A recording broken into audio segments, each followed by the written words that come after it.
மனிதன் ஏன் இப்படி ஆகி போனான் என்பது ஒரு கேள்வி. மனிதனுடைய பிறப்பில் உள்ள கோளாறா? பல பேர் இதெல்லாம் அப்படியே என்ன செய்கிறாங்க, இதெல்லாம் ஜெனட்டிக்கலுங்க, இதெல்லாம் இந்த மாதிரி தீமையெல்லாம் செய்கிறாங்கன்னா அது ஜெனட்டிக் கோடில் டிஎன்ஏல இருக்குது. இப்போ சேம் செக்ஸ் பிரச்சனைலாம் அதான் நடந்துக்கிட்டு இருக்கு. என்ன பண்ணுறாங்க, இந்த ஒருபால் உறவு கொள்ள வேண்டும் என்பது அவன்கிட்ட ஜீன்லேயே இருக்கான், அதனால் ஏற்றுக்கொண்டு தான் ஆக வேண்டும். இது இப்போ கண்டுபிடிக்கப்பட்டது. நாங்கள்லாம் மருத்துவ மாணவராக இருந்தபோது சோஷியல் அண்ட் ப்ரிவென்டிவ் மெடிசனில் சாப்டரில் பெர்வர்டட் செக்ஸ் என்று ஒரு சாப்டர் உண்டு. பெர்வர்டட் செக்ஸ், வக்கிர புத்தி உள்ள உணர்வுகள், அதில் இது இருந்துச்சு. எது? இந்த ஒருபால் உறவு, விலங்குகளோடு உறவு கொள்வது, நெருங்கிய சொந்தங்களோட இன்செஸ்ட் என்று சொல்லுவோமே, நெருங்கிய, இதெல்லாம் அந்த பட்டியலில் இருந்துச்சு. வக்கர புத்தியன். இப்போ அது எங்கே மாறி போச்சு? அலவுடு செக்ஸ் ஆகி போச்சு. இப்போ பெரிய வாதம் நடந்துக்கிட்டு இருக்கு சுப்ரீம் கோர்ட்டில். தலையை பீக்கின்ற வாதம் நடந்து கொண்டிருக்கு. ஜீன்லேயே இருக்கின்றான் பாருங்க. இவன் ஜீர வக்கர புத்திக்கு எங்கே கொண்டு பழிய போடுறான்? ஜீன் மேலே கொண்டு பழியை போடுகிறான். ஆக பிறப்பில் எல்லாம் மனிதன் அப்படியெல்லாம் இறைவன் நம்மளை படைக்கலை. இஸ்லாம் இதை பற்றி மிக தெளிவாக சொல்லி, மனிதன் பிறப்பில் தூய்மையானவன், பிறக்கின்ற குழந்தைகள் எல்லாம் தூய்மையில் தான் பிறக்கின்றன என்று நபிகள் நாயகம் சொல்லி, சூழ்நிலைகள் தான், அவருடைய பெற்றோர்கள் தான் அவர்களை பாவிகளாக மாற்றுகிறார்கள் என்று. மனிதர்கள் அனைவரும் இறைவனுடைய ஆவி ஊதி படைக்கப்பட்டவர்கள். ஆகவே தே ஹேவ் டிவைன் குவாலிட்டிஸ். இறைவன் இருக்கிற நல்ல பண்புகள் எல்லாம் மனுஷன் இருக்கு. கருணை, மன்னிப்பு, இரக்கம் போன்ற குணங்கள் எல்லாம் மனுஷனிடத்திலே உண்டு. ஆகவே இந்த இறைவன் அப்படி மோசமாலாம் மனுஷனை படைக்கலை. இன்னொன்று இறைவன் சொல்கிறான், நன்மை தீமை பற்றிய உணர்வை உங்கள் உள்ளத்தில் அவன் அமைத்தான், சொல்லிக் கொடுத்துட்டான். இதெல்லாம் நன்மை, இதெல்லாம் தீமை தெரியுமில்ல. பொய் பேசுறது தீமைன்னு யாராவது சொல்லிக் கொடுக்கணுமா? புறம் பேசுவது தீமை என்று யாராவது நன்மை என்று யாராவது சொல்லிக் கொடுக்க வேண்டுமா? இல்லை, எல்லாம் இருக்கு. மனிதனுடைய உணர்வில் இவைகளெல்லாம் தீமைகள். உண்மை பேசுவது நன்மை, பொய் பேசுவது தீமை. ஆக மனிதனுடைய உணர்வு இருக்க எந்த தூதரெல்லாம் சொல்லிக் கொடுக்க வேண்டிய அவசியம் இல்லை. எந்த முனிவர்களும் ரிஷிகளும் சொல்லிக் கொடுக்க வேண்டிய அவசியம் கிடையாது. ஆகவே மனிதனுக்கு எல்லாம் சொல்லப்பட்டு விட்டார். அதே சமயத்தில் தவறிழைக்கும் இயல்பு மனிதனிடத்தில் உண்டு, அதையும் சொல்லப்பட்டிருக்கு. தவறிழைக்கும் இயல்பு மனிதனிடத்திலே உண்டு, அதை திருத்திக் கொள்கின்ற பண்பும் அவனிடத்திலே உண்டு. ஆகவே எல்லா பிறப்பிலேயே இருக்குதுன்னு சொல்லக்கூடாது. அப்படி சொன்னால் என்ன வரும்னா, அப்போ கடவுள் உங்களை கேள்வியே கேட்க முடியாது. ஏன்ப்பா இந்த தப்புன்னு, ஏன் இந்த அநியாயம் பண்ண கேட்க முடியாது. நீ என்ன சொல்லுவேன்? நீ தானே கடவுளை ஏன் என் ஜீனில் நீ தானே வச்சாத, தவறு செய்யணும் நீ தானே என்னுடைய உணர்விலே வைத்தாய், என்னுடைய மரபணுவில் நீனே வைத்து விட்டு நீயே என்னிடத்தில் ஏன் தவறு செய்தா என்று கேள்வி கேட்டால் அர்த்தமில்லாமல் போயிடுமே அது. ஆகவே இறைவன் மேலாம் பழிய போடாதீங்க. ஆகவே மனிதன் தான் இப்படி தன்னை ஆக்கி கொண்டான் என்பதை நாம் புரிந்து கொள்ள வேண்டும். மனிதன் ஏன் இந்த நிலைக்கு ஆளானான்? மனிதனுக்கும் விலங்குகளுக்கும் உள்ள வேறுபாடு சிந்திக்கும் ஆற்றல் தான். சிந்திக்கும் ஆற்றலை எப்போது இழந்தானோ அப்போது அவன் மனித தன்மையை இழக்கிறான். ஒரு சாதாரண உண்மை, மனிதர்கள் அனைவரும் சமம். இது சாதாரண உண்மை. யாராவது சொல்லிக் கொடுக்கணுமா? இதெல்லாம் பிறப்போக்கும் எல்லா உயிர்க்கும் இது எல்லோருக்கும் தெரிந்த உண்மை. மனிதர்கள் அனைவரும் சமம் என்பதை யாரும் கற்றுக் கொடுக்க வேண்டிய அவசியமே கிடையாது. இது சாதாரண, மிக மிக சாதாரணமான உண்மை.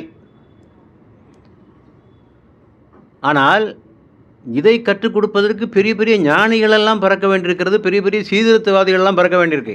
பெரியார் பிறக்க வேண்டியிருக்கு, மகாவீர் பிறக்க வேண்டியிருக்கு, நாராயணகுரு பிறக்க வேண்டியிருக்கு, ரெட்டைமலை சீனிவாசன் பிறக்க வேண்டியிருக்கு. இப்படி எத்தனையோ சீர்திருத்தவாதிகள் பிறந்து அடே நீ எல்லாம் சமம்டான்னு சொல்லிக் கொடுக்க வேண்டியிருக்கு. என்றால் மனிதன் எவ்வளோ கீழாக போய்விட்டான் என்பதை எண்ணி பார்க்க வேண்டும். உன்னுடைய முயற்சியிலாம் நீ மேல் ஜாதியில் பிறந்தாய், அவன் முயற்சி இல்லாமலாம் அவன் கீழ் ஜாதியில் பிறந்தான். சாதாரண உண்மை இல்லையா? இது கூட உனக்கு தெரியாதா உனக்கு? ஆகவே சிந்திக்கின்ற ஆற்றலை இழக்கிற போது மனிதன் விலங்கும் அதற்கு கீழாகவும் அவன் ஆகிறான். இதுக்கும் படிப்புக்கும் சம்மந்தம் இல்லை, ஃபார்மல் எஜுகேஷனுக்கு இதுக்கு சம்மந்தம் கிடையாது. என்ன படித்தவன் தான் நிறைய பேர் ஜாதி வெறியனாக இருக்கான், படித்தவன் தான் நிறைய பேர் ஜாதி வெறி பிடிச்சவனாக அவன் தான் இருப்பதை பார்க்கிறோம். ஆகவே இந்த படிப்புக்கு இதுக்கு சம்மந்தம் இல்லை. இந்த படித்த பிறகும் ஒழுக்கம் இல்லாதவனாக, நேர்மை இல்லாதவனாக, மனிதநேயம் இல்லாதவனாக இருப்பதை பற்றி குர்ஆன் சொல்லுகிற போது இவர்கள் வேதம் சுமந்த கழுதைகள் என்று சொல்கிறது. வேதம் சுமந்த கழுதைகள். கழுதையினுடைய முதுகிலே வேதத்தை ஏற்றினால் என்ன, குப்பையை ஏற்றினால் என்ன? கழுதைக்கு தெரியுமா? நம்ம முதுகில் பெரிய பெரிய கனமான புத்தகங்கள், அறிவார்ந்த புத்தகங்கள்லாம் ஏற்றிடன்னு கழுதைக்கு தெரியுமா? அது பொதி சுமக்கும் கழுதைக்கு எந்த வித்தியாசம் தெரியாது. அதே போல தான் இவர்கள் கற்ற பின்னும் அதன்படி ஒழுகாதிருப்பவர்களை பற்றி குர்ஆன் சொல்லுகிற போது இவர்கள் வேதம் சுமந்த கழுதைகள். இன்னொரு அறிஞர் சொன்னார், கற்றும் இவனிடத்திலே அறம் சார்ந்த பண்புகள் இல்லை என்றால் இவன் அறிவுள்ள பிசாசு, கிளவர் டெவில், இஸ் அறிவுள்ள பிசாசு. அது என்ன அறிவுள்ள பிசாசு, அறிவில்லாத பிசாசு? பிசாசில் 2 வகை இருக்குது. இந்த அறிவில்லாத பிசாசு என்ன செய்யும்? தெருவில் போகிறவனை பார்த்து கத்தியை காட்டி மிரட்டி பணத்தை பறித்து போலீஸில் மாட்டிட்டு உள்ளே போயிடும். இது அறிவில்லாத பிசாசு. இந்த அறிவுள்ள பிசாசு கோட்டு சூட்டெல்லாம் போட்டுக்கிட்டு ஆஃபீஸில் உட்காந்து லஞ்சத்தை வாங்கும். எந்த சட்டத்தின் பிடியிலும் மாட்டிக்கொள்ளாது, ரொம்ப சுகமாகவும் இருக்கும் இல்லையா? இது அறிவுள்ள பிசாசு. ஆகவே அறிவுக்கும் இதற்கும் சம்பந்தம் இல்லை. கல்வியின் மூலமாக ஒரு நல்ல மனிதனாக வாழ வேண்டும். நபிகள் நாயகம் சொன்னார்கள், கல்வியை பல நோக்கத்திற்காக கற்கிறார்கள். பிற அறிஞர்களோடு போட்டி போடுவதற்காகவும், மக்களோடு வாதம் செய்வதற்காகவும், டிபேட் வாதம் செய்வதற்காகவும், தனக்கு பின்னால் ஒரு கூட்டத்தை சேர்த்துக் கொள்வதற்காகவும் கல்வி கற்கிறார்கள். ஆகவே தன்னை ஒரு பெரிய அறிஞனாக காட்டிக்கொள்ள, வாதங்களிலே ஜெயிக்க, பின்னாலே ஒரு கூட்டத்தை சேர்த்துக்கொள்ள கற்றால் அவன் நரகம் புகுவான் என்று நபிகள் சொன்னார். ஆகவே அறிவு என்பது மனிதனுக்கு பலனளிக்கக்கூடியதாக இருக்க வேண்டும். அவர்கள் அடிக்கடி செய்த பிரார்த்தனைகளிலே ஒன்று, இறைவா என்னை பலனளிக்காத கல்வியிலிருந்து காப்பாற்று, பலனளிக்காத கல்வியிலிருந்து காப்பாற்று என்று அவர்கள் கேட்ட நிலையை நாம் பார்க்கிறோம். ஆகவே இந்த அறிவு என்பது நமக்கு ஞானத்திற்கு இட்டு செல்ல வேண்டும்.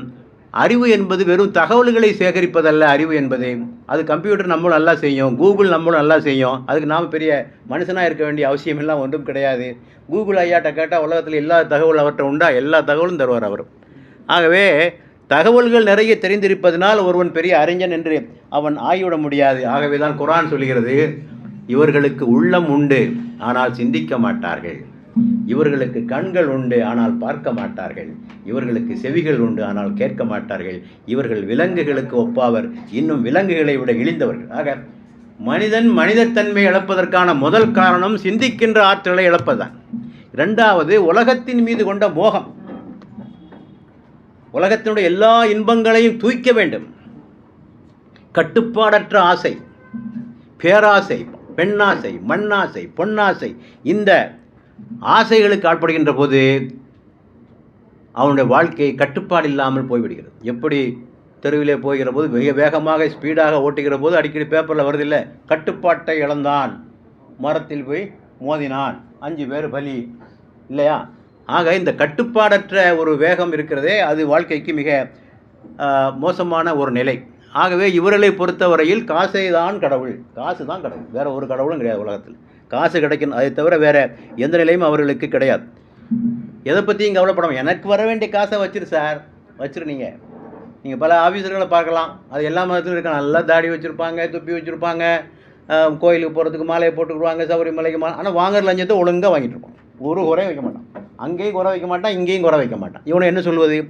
ஆகவே இவர்கள் நிலைமை என்ன என்று யோசித்து பார்க்க வேண்டும்.